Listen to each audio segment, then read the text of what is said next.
Oke teman-teman, jadi di sini ada pertanyaan menarik ya. Nah, pertanyaannya adalah apakah JWT aman atau tidak? Oke, kita baca pertanyaannya. JWT sangat populer untuk autentikasi token karena ditandatangani atau ditambahin signature. Saya pernah mencoba menggunakannya. Sign token JWT menggunakan metode RS512. Nah, dengan menggunakan private dan juga public key. Alhasil, latency untuk create access token dan juga refresh token lebih tinggi daripada menggunakan HS256. Semakin kompleks algoritma yang kita pilih, ya udah otomatis semakin lambat ya. Jadi itu udah konsekuensinya. Semakin kompleks ya semakin lambat. Tapi semakin kompleks semakin sulit untuk di brute force ya. Kalau kita pilih yang semakin sulit. Tapi ya ada plus minusnya. Ketika hasil dari sign saya coba pada halaman JWT.io, benar sekali token tersebut tidak bisa didekode tanpa key. Tetapi apabila menggunakan metode HS256, token tersebut akan muncul data header dan payload ketika didekode di halaman JWT.io. Saya pikir RS512 aman, tetapi ketika saya decode menggunakan library JWT Decode, nah token dengan metode RS512 dapat didekode tanpa menggunakan key. Jadi pertanyaannya apakah JWT itu aman? Lebih baik menggunakan JWT atau bikin token yang dienkripsi sendiri?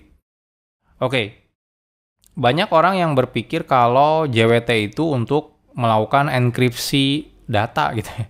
Padahal bukan gitu ya. JWT itu utamanya awalnya ya. Saya nanti cerita histori awalnya ya. Walaupun sekarang akhirnya berkembang penggunaan JWT hampir di banyak tempat gitu ya. Tapi nanti saya akan jelasin riwayat awalnya gimana JWT itu ada gitu ya.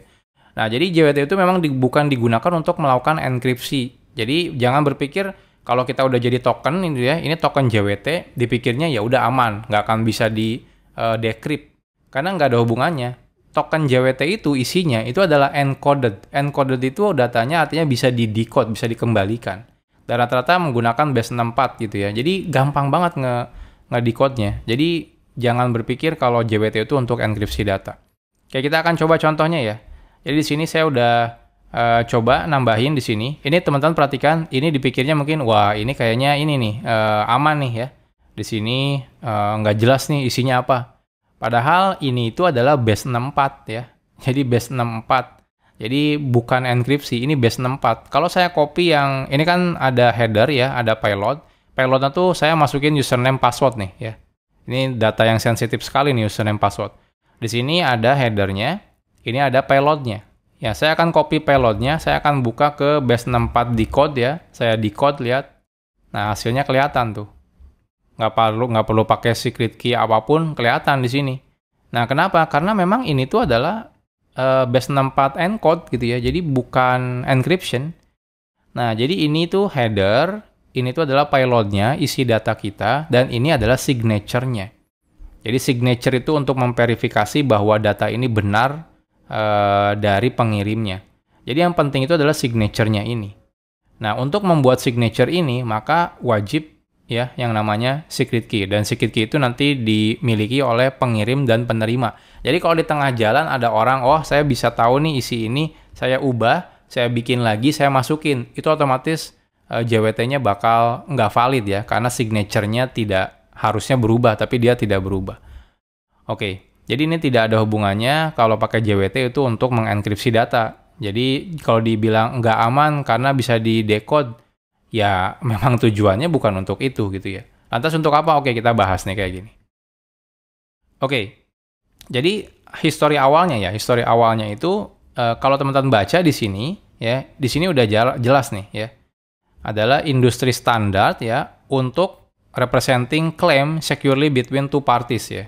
Jadi untuk istilahnya itu ada dua pihak gitu ya, gimana caranya ini bisa mengkonfirmasi bahwa data yang dikirim antar party ini ya, antar pihak ini itu memang aman gitu ya. Jadi nggak diintervensi tengah jalan, nggak dirubah tengah jalan dan sebagainya.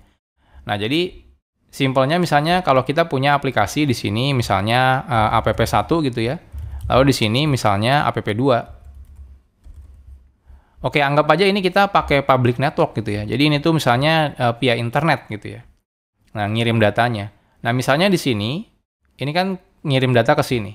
Nah, misal saja data di sini, datanya JSON atau apapun lah ya.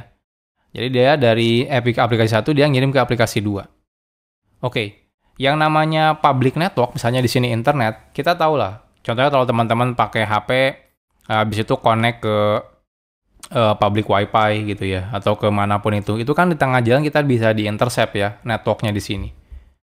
Nah, bisa saja di tengah jalan ini dimodifikasi misalnya, data JSON-nya ya. Nah, tadinya misalnya data JSON-nya misal itu tadinya itu saya mau bayar gitu ya, order ID-nya 1 gitu ya, habis itu amount-nya XXX gitu ya. Nah, di tengah jalan dimodifikasi datanya. Jadi yang awalnya seperti ini, akhirnya dimodifikasi sama hacker, misalnya order ID-nya jadi order ID punya dia, misalnya 10 gitu ya, atau 9 gitu. Nah, jadi yang harusnya kita bayar order ID kita nomor 1, dimodifikasi, dirubah jadi nomor 9. Jadi order yang dibayarnya nomor 9. Seperti itu.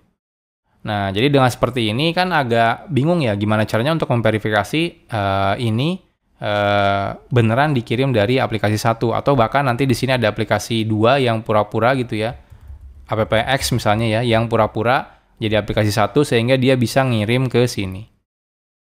Seperti itu.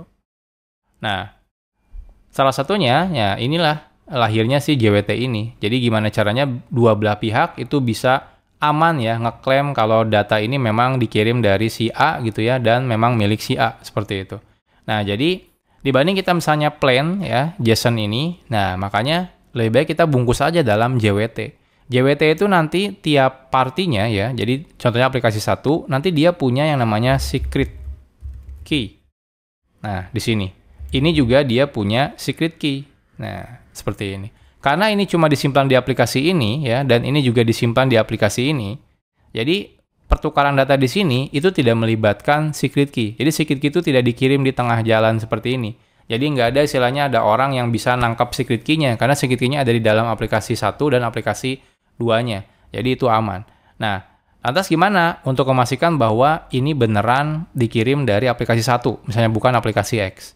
Nah, simpelnya adalah ya kita bisa bungkus si JSON ini itu dalam yang namanya ini ya, JWT. Jadi kita bungkus di sini di dalam JWT. Oke, JWT itu tadi teman-teman bisa lihat ya. Itu kan ada header. Header itu memberitahu algoritma yang digunakan apa. Lalu di sini ada signature-nya. Jadi nanti di sini selain data JSON ya, nanti dia juga ada data di sini namanya header ya. Lalu di sini ada signature.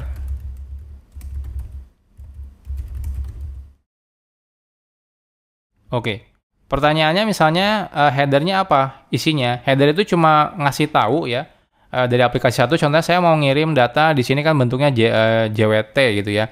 Dalamnya ada JSON, lalu ada header. Saya mau bilang contohnya ke aplikasi 2, nanti saya akan ngirim JSON ya, isinya itu nanti header-nya untuk membuat signature ini, itu saya bilang algoritmanya A misalnya, seperti ini. Jadi di sini contohnya algoritmanya adalah HS256. Jadi HS256 itu HAMEC ya, HAMEC SA256. Nah, nanti ini teman-teman bisa perhatikan, ini adalah cara untuk nge-generate signature-nya. Seperti ini. Jadi nanti signature-nya itu akan dibuat signature sama dengan itu algoritmanya gitu ya. Oh, teman-teman bisa perhatikan di sini, ini header ditambah titik di sini payload. Jadi nanti di sini algonya itu algoritmanya yang dipilih ya maksudnya. Ya contohnya algoritma apapun itu ya yang ada di header. Nanti di sini isinya adalah header ya titik JSON body-nya. Nanti jadilah signature. Signature-nya masuk di sini. Seperti itu. Nah, habis itu data ini kan otomatis dikirim ya. Data ini dikirim dari aplikasi 1 dalam bentuk JWT token. Kalau di tengah jalan misalnya ketangkap sama hacker, pertanyaannya bisa dimodifikasi nggak JSON-nya? Bisa pastinya. Contohnya yang tadinya, anggap aja tadinya itu kan JSON-nya ini ya, order ID-nya 1, tiba-tiba sama hacker diubah, order ID-nya jadi 2. Seperti ini. Nah, ketika sama hacker diubah jadi 2, yang terjadi apa? Yang terjadi datanya otomatis kekirim gitu ya, semuanya. Jadi kekirim ke aplikasi 2. Nah, tapi di aplikasi 2 itu ketika di decode JWT-nya itu tidak diterima bulat-bulat. dia akan melakukan verifikasi terlebih dahulu. Gimana cara verifikasinya? Dia akan menghitung ulang signature-nya. Nah, jadi signature-nya dia akan hitung ulang dari algoritma yang sama yang dibilang di header, lalu masukkan header-nya titik JSON. Nah, kita tahu JSON yang di sini misalnya tadinya itu adalah JSON A gitu ya. JSON A isinya yang udah di satu. Tapi di sini diubah sama hacker jadi JSON B. Jadi yang diterima di sini ini adalah JSON B. Nah, karena yang diterima adalah JSON B, yang terjadi apa? Yang terjadi otomatis signature-nya akan berbeda, ya. Jadi contohnya signature-nya nilainya signature-nya misalnya hasilnya XXX ya. Sedangkan yang di sini gitu ya, yang di dalam body di sini signature-nya adalah YYY. Nah, karena signature-nya berbeda, maka dianggap oke, berarti ini datanya tidak valid JWT-nya. Artinya, entah itu misalnya aplikasi satu yang salah ngirim signature, atau mungkin di tengah jalan ada yang mengubah signature-nya. Nah, dengan seperti itu, payload-nya ya, yang diubah, Di tengah jalan ada yang mengubah payload-nya. Dengan seperti itu, aplikasi 2 bisa bilang, "Oi, ini JWT-nya nggak valid. Silakan kirim yang valid." Nah, karena secret key-nya itu cuma ada di aplikasi 2 dan di dalam aplikasi 1, jadi kalau aplikasi X juga coba mengirim ke sini, maka dia harus nebak secret key-nya. Secret key itu biasanya lumayan kompleks, panjang gitu ya stringnya. Jadi kalau kita mau nebak, itu susah banget gitu ya. Jadi anggap aja secret key-nya misalnya ada 100 karakter. Nah, itu mau nebaknya susah gitu ya. Mau dicoba satu-satu ya silakan aja. Apalagi kalau algoritmanya berat, ya susah banget itu ya nebaknya. Jadi dengan seperti itu, maka kita bisa mengamankan pertukaran datanya. Karena kita udah sisipkan si signature di sini ya. Nah, inilah namanya JSON Web Token. Jadi memang untuk memastikan bahwa data yang dikirim itu benar dari pengirimnya. Jadi bukan untuk mengenkripsi datanya, biar tidak bisa dilihat, bukan itu tujuannya. Kalau memang dari awal kita merasa ini datanya sensitif gitu ya, kita nggak mau buka, bahkan orang lain nggak boleh ada yang tahu, ya udah simple kita bikin kita encrypt aja semua data JSON-nya. Tapi JWT memang bukan tujuannya untuk mengenkripsi data seperti itu. Nah, jadi ini adalah alasannya ya. Nah, jadi JWT aman nggak? Aman, tapi memang tujuannya bukan mengenkripsi data, tapi untuk memastikan bahwa dua pihak itu bisa klaim ya bahwa ini beneran data yang dikirim dari pihak sana gitu ya, dan bisa diverifikasi oleh pihak sini. Nah, jadi ini adalah JWT. Jadi jangan sampai teman-teman berpikir wah JWT itu untuk enkripsi gitu ya, nggak ada, bukan itu tujuannya. Nah, ini awal mulanya. Nah, kalau sekarang JWT itu udah berkembang. Nah, ini kan yang kompleks mungkin ya, bodinya dikirim dalam bentuk JWT. Tapi sekarang itu udah berkembang, banyak orang yang pakai hal-hal kecil aja sekarang udah dipakein JWT. Contohnya kayak token untuk session management gitu ya. Itu sekarang udah pada pakai JWT. Padahal isinya mungkin cuma kayak session ID-nya sama user ID-nya gitu ya. Tapi akhirnya tetap dibikin JWT agar aplikasinya jadi stateless misalnya, seperti itu. Jadi sekarang tuh JWT udah berkembang banyak, nggak cuma dilakukan di pertukaran data seperti ini aja. Jadi sekarang hampir di banyak bagian itu pada pakai JWT. Maka teman-teman kalau cari tutorial di internet itu banyak banget sekarang kombinasi JWT ya. Ada JWT dengan OAuth, JWT dengan yang lainnya gitu ya, lainnya. Itu banyak banget. Nah, jadi itu pembahasan tentang apakah JWT aman atau enggak.